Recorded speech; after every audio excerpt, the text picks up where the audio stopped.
Amanda Manopo ramai-ramai diminta klarifikasi soal Arya Saloka.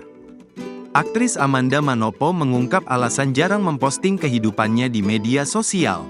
Apalagi, sampai kini, Amanda Manopo masih dikaitkan dengan Arya Saloka yang merupakan lawan mainnya di sinetron Ikatan Cinta. Amanda Manopo dan Arya Saloka memang diketahui sering diisukan menjalin hubungan spesial.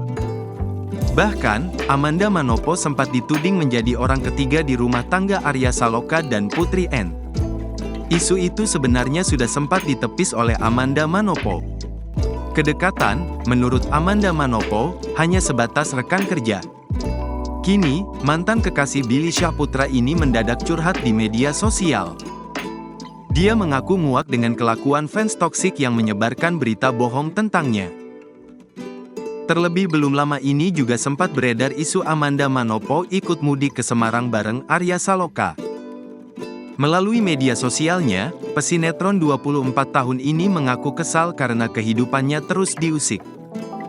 Hal ini pula yang membuatnya enggan aktif bermain media sosial.